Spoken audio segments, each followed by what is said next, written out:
We now move on to questions to the Cabinet Member, and these will now be taken. Councillor Hogg. Question 12 to the Cabinet Member. Mr Mayor, I'd like to thank Councillor Hogg for his questions. It's actually headed up council rent increases, but we seem to cover a variety of other subjects as well. With regard to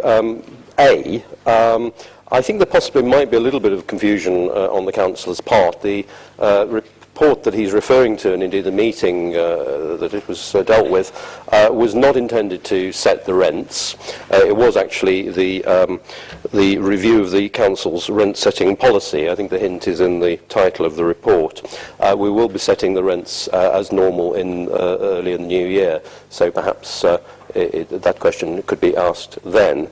With regard to B, the number of households affected by the social sector size criteria, those figures are stated, and I know he will be very pleased indeed that those that were affected by it when it was brought in has reduced significantly by 20%. It's always been our policy to try to either downsize people or encourage people into work or whatever, and indeed 500 people have done so, and I'm sure he'll be very pleased about that. And finally, in the case of C, again, the figures that he asks for are shown. Councillor Hogg, do you? Thank you. Mr Mayor, I think it's pretty poor the Cabinet Member has not answered two parts of the question. To take the answers from the papers that have gone to committee, it will be more than 9,000 tenants we intend to impose these catch-up increases on. And to answer the other part of the question, more than 7,500 of these will face an annual increase of more than £250 a year.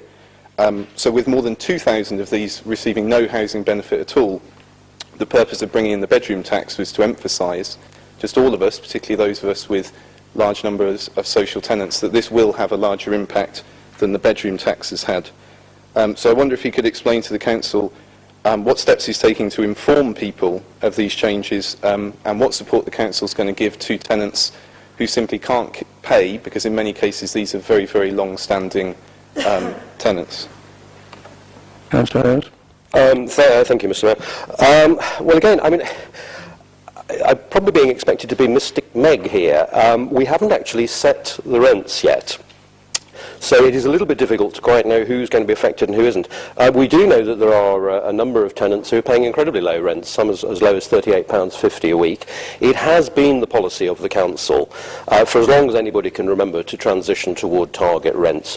And indeed, the other day I thumbed through my copy of the Independent Commission on Council Tax report. I realise I'm probably one of the few people in the borough who's ever read it. And indeed, on paragraph 7.2, for those of you who perhaps haven't got their copies to hand, it does actually say the Council should have due regard to any national guidance on rent setting for the Council sector. That presumably is target rents. So that is the view of these independent experts who advised the party opposite and presumably form part of their manifesto. I agree with that. I hope they do too. Does the Cabinet Member for Housing agree that the revised rent-setting policy demonstrates that the Council's housing tenants continue to be served well by this Council? I'd like to thank Councillor Mrs Cooper for her supplementary. Not so long ago, in Wandsworth, we hosted a visit from the Cabinet Member for Housing for Hackney, who, as you can probably guess, is not actually Conservative. He came at my invitation to look at our Hidden Homes programme, but also just to have a look at the way we ran our estates, because at that time Hackney were balloting their tenants on whether or not they wanted to return in-house from the arm's length management organisation. And he wanted to see, what would happen in case housing came back in-house, which indeed it has. And as Chairman of Arch, I have to say I'm very pleased with that and very much hope that they will join Arch.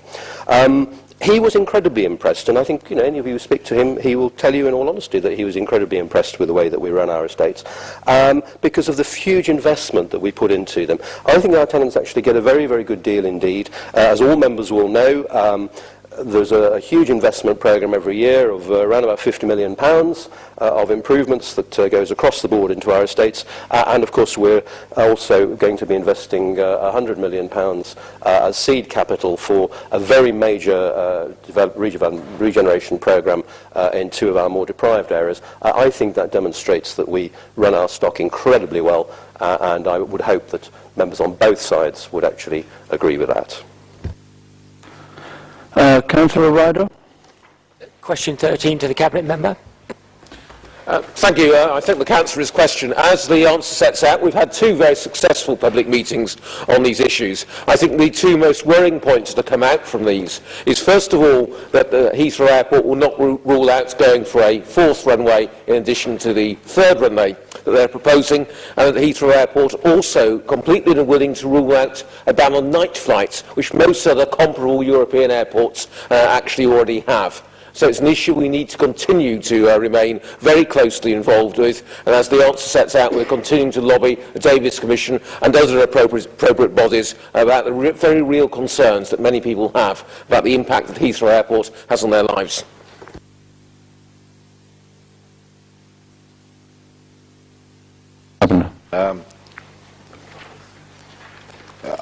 On this side of the House, we are equally concerned about proposed expansion of Heathrow, and I think unanimously the whole chamber did vote in favour of expansion of Gatwick, of the two options that are up before the Commission. Does the Cabinet Member welcome the cross-party support for that position? Yes, I certainly do, Mr Mayor. It is interesting when we look at Gatwick that there are a great many advantages for Gatwick, both for this borough and elsewhere. There is considerable cross-party support, not just here, but elsewhere in London, and indeed in the locality of Gatwick for expanding it. And indeed it has many advantages for this borough, and I don't just talk about less noise, but also actually in terms of creating extra jobs.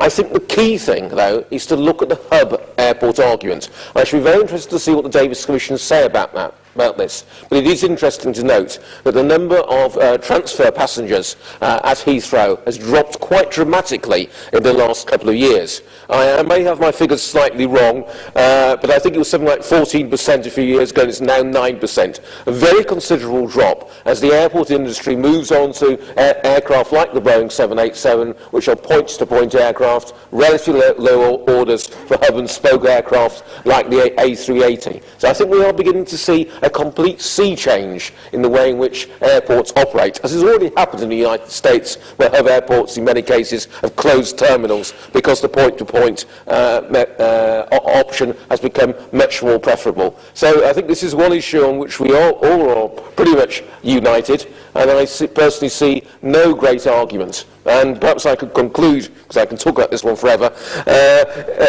but by saying it's interesting that British Airways has very clearly, despite being so heavily based at Heathrow, declined to endorse the third runner at Heathrow option. Councillor Belton. Question number 14 of the Member for Education and Children's Services.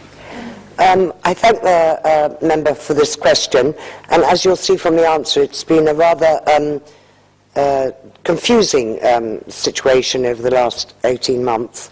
The member is wrong to think that the authority wasn't aware of the difficulties at Ravenstone, and it was reported back to committee, or at least to the Standards Committee, back in September 2013, when we had it on our list of schools to monitor. And it was as a result of a further monitoring meeting the following summer that we realised that the improvements that had been negotiated and promised hadn't been made, and at the risk of the school going into special measures at its next Ofsted, inspectors believed that radical action needed to be taken. It's a rather interesting question, bearing in mind the Chief Inspector's report today, which shows Wandsworth in a particularly good light, but does comment significantly about the number of children in the country that are forced to attend failing schools. we did consider that this school was in very real danger of failing, and it's been necessary to take drastic action. I don't think there's a parent in the borough who wouldn't be delighted with the executive head that we've been able to persuade to go into the school for 2 terms.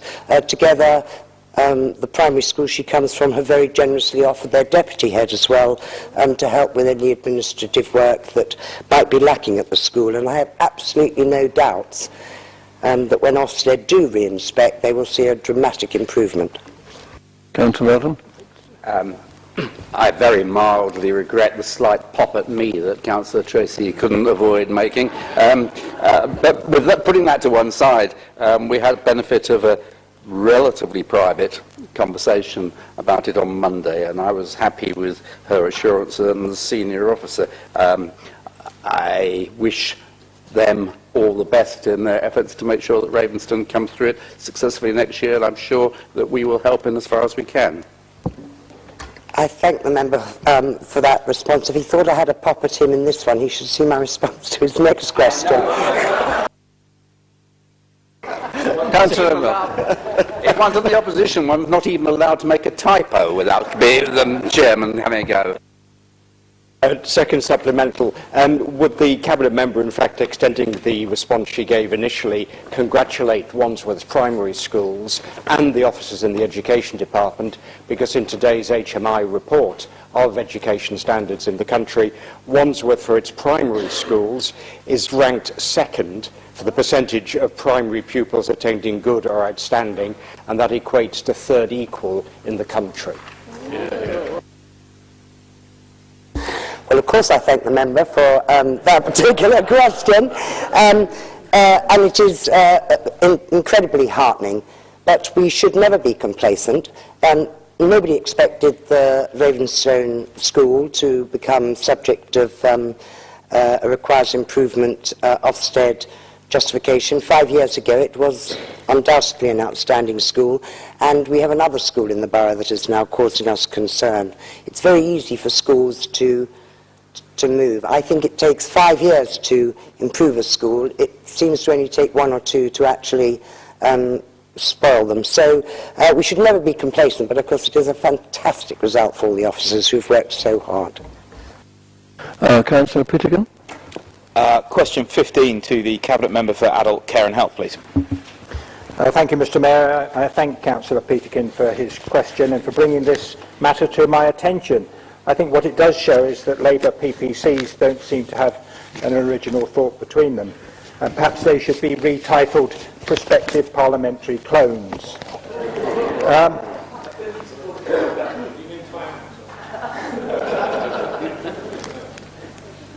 But being serious for a moment and going back to the question and looking at the local services, I've been very pleased to see that St George's Hospital, which 4 years ago was described as a financial basket case, is now financially sound and generating increasingly positive reviews from patients, and they're going from strength to strength. Locally, the Wandsworth CCG, the Clinical Commissioning Group, has emerged as a strong and clinically led organisation which works closely with the Council through initiatives such as the Better Care Fund.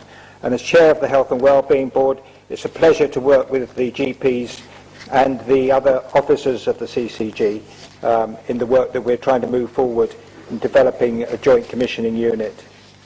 And I'm really pleased that the government has moved public health back into local government. The work that we are able to do, bringing council departments together and working with public health in a variety of fields, including alcohol control, smoking cessation, falls prevention, excess winter deaths and the obesity strategy, is all testament that this has been a very strong initiative. But I would fully agree with Councillor Peterkin that reversing the reforms that have brought clinical leadership to the fore, made partnerships between health and social care a reality, and brought public health back where it belongs is the last thing that the NHS need. Councillor Ambush. Supplemental, Mr Mayor. When I joined the council, I stood down from the board of the Clinical Commissioning Group because I had to do that in law. But I was involved with them for the 2 years they've been in operation and the PCT for the 2 years before. I see the Cabinet member says in his report not that St George's was described as a basket case, but I can see over the last 4 years St George's has gone from being a financial basket case. I think this very, very unfortunate wording. I don't recognise that was the position 4 years ago. I would like to ask the Cabinet member, though, if he is concerned about the overspends in many CCGs, not our own in Wandsworth, up and down the country, and with many healthcare trusts, because the healthcare system is interrelated, and actually the performance... Can you just address a question rather than make a short speech? Other CCGs and health trusts overspending will have a direct effect on us. Is he not concerned about that? Is he not concerned about the $3 billion that was wasted by the reorganisation? How many questions are you putting? And is he Sorry, concerned... Councillor Ambassador, I think you've made the point. Would you kindly sit down now? Can I just say the last point, No, Mr. Mayor? well, you're asking a question. You're not making a series of points. Yeah. Can you just ask the question? About the 4% cut that's come down from the Department of Health and NHS England year on year that's planned in the next 3 years? Thank you. Mr. Mayor, I would be obliged. Could you translate, please, and put them into one question that I might be able to answer? It wasn't me that described St George's Hospital Finance Department as a basket case. It was them themselves. And they had a massive deficit and I'm sure Councillor Hart, who's in the chamber, would agree with me that when he chaired the Health Overview and Scrutiny Committee, he was pulling his hair out about the deficit at St George's Hospital. Obviously, I'm concerned if other areas are not meeting their targets, but my prime concern is the CCG and the public health initiatives that we have to work with here in Wandsworth so that we can deliver a proper service of health and well-being to all the residents of Wandsworth. Councillor Hogg. Question 16 to the Cabinet. Mr. Mayor, I'd like to thank Councillor Hogg for his question. The answer is as stated. It is actually very difficult to say exactly how many homeless households will be in temporary accommodation by Christmas. We don't sort of have an allocation or anything like that, so we can just really give an estimate, and that's probably the number that are in temporary accommodation at the moment. It's not an exact science, and so it's really surprising that we would be asked for an exact figure like that. Again, with regard to C, the estimate that was given is as stated. Again, you know, it is an estimate. Nobody knows for certain who is going to present as homeless. The actual sort of assumption of the number of households coming forward probably was about right, actually. Where we had problems was that the amount of accommodation available didn't become available. So that is, you know, indeed very regrettable, but unfortunately, you know, it is not an exact science. And again, the as for those that we estimate will be in temporary accommodation at the year end is as stated, and these are, of course, all figures that were given to the committee a month ago. Supplementary, Mr. Mayor. Thank you. Mr. Mayor, I do feel he's been very slightly evasive again in these answers. More accurate figures could be given.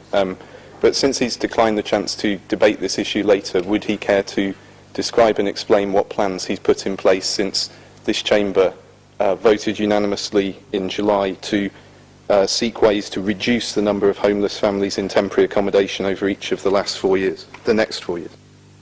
Thank you, Mr. Mayor. Yes, I do recall that particular debate, and since then I have actually consulted various bits of documentation to see how we can best solve this particular problem. The first thing I went to, of course, was our old friend, the Independent Commission on Council Tax, to see what they had to say about it. If you go to the document, if you do it online, it's probably easier, just saves reading the whole thing, and go into the search box and you type in homelessness, this is what you get. 2.6 key risks, rising levels of homelessness. That's it. So not a lot of help there. I then discovered that there was something called the Labour Housing Group, and they published a One Nation housing policy, 50 policies for Labour. So I thought, we're going to get some good ideas here. And this is what we've got. It should be a key target of a Labour government to eliminate homelessness with a strong safety net in place for all those who need temporary assistance, including single people. That's it. Absolutely no explanation. How are we going to go about it? So finally, I went to Councillor Hogg's own website. 15th of July 2014. He has got a 3-point plan for how we reduce this situation. 1. Work with landlords to prevent eviction. That is something that our officers have done since the year dot. Nothing new. We always do it. In some cases, the landlord can be persuaded to accept to continue with the tenancy. In some cases, they can't. That's what we do. Number 2, support local families through existing council budgets. Well, as you will see in one of the reports later on, £1.7 million of discretionary housing payment is going to be available, and we expect to spend that. Number 3, use the Housing Department's deep resources to invest in better temporary accommodation. I'm sure he'll be aware that Dawes House was converted in his ward. Blackshaw Hostel we're also using. We have Nightingale Square Hostel with 92 units there, and Carney Lodge. We're also using over 125 units of our own accommodation, which would normally be used for general needs. And as he well knows, we've agreed a policy of buying stock in other boroughs, and indeed in our own borough, to get us over this crisis. I'm not really quite sure what more we can be expected to do. Unfortunately, none of the experts that I consulted to help were of any help at all. Sorry, Mr. Mayor, I genuinely don't think that answer's good enough. This council voted unanimously to put in place a plan. He's just ridiculed some stuff he did on a Google search. He's been instructed as part of his job to address this issue. Thank you. Councillor Sarah. Thank you, Mr. Mayor. Could the Cabinet Member for Housing explain what measures the Council are taking to avoid our residents going into bed and breakfast accommodation?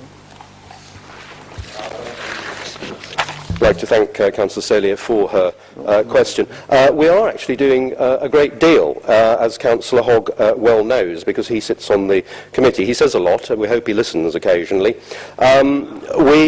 We have huge numbers of arrangements with private landlords. We are working with other councils to try and get the levels of rents reduced. One of the big problems we do have, and one of the big causes of homelessness, is the very volatile private rented sector, which is driving up rents. And indeed, I know of one particular landlord who has 3 flats, which I believe they inherited. And last year it brought in an income of just under £38,000. Not an inconsiderable sum. That landlord is Battersea Labour Party. Councillor Dodd. Question number 17 to the Chairman of the Planning Applications Committee.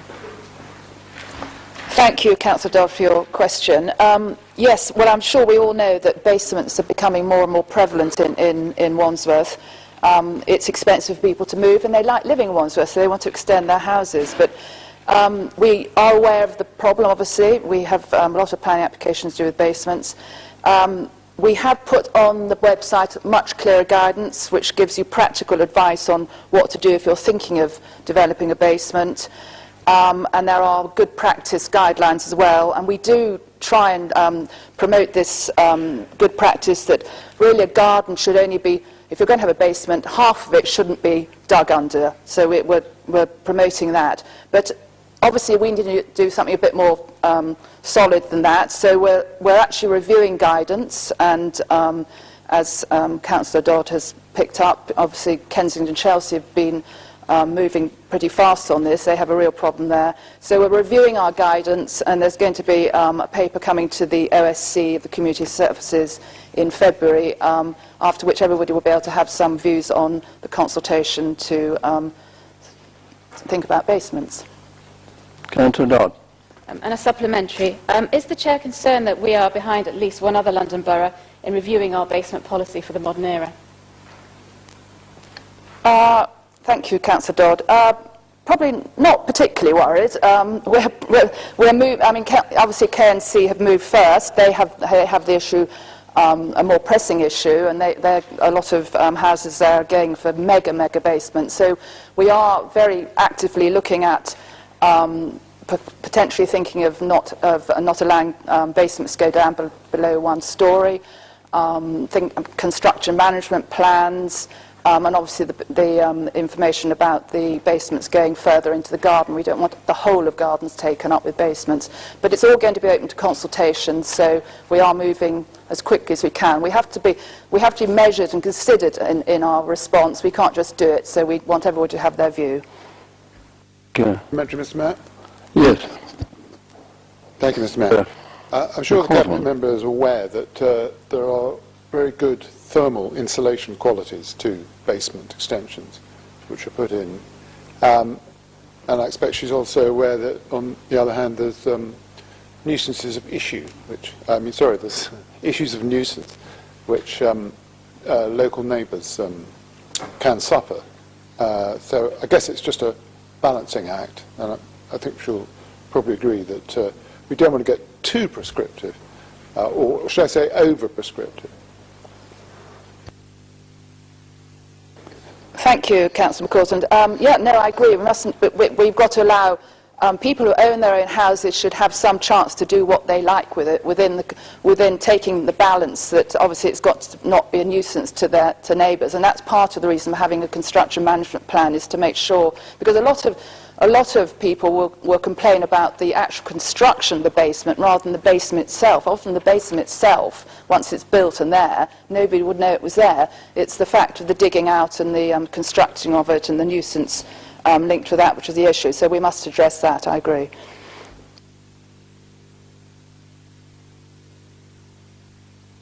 Elapsed.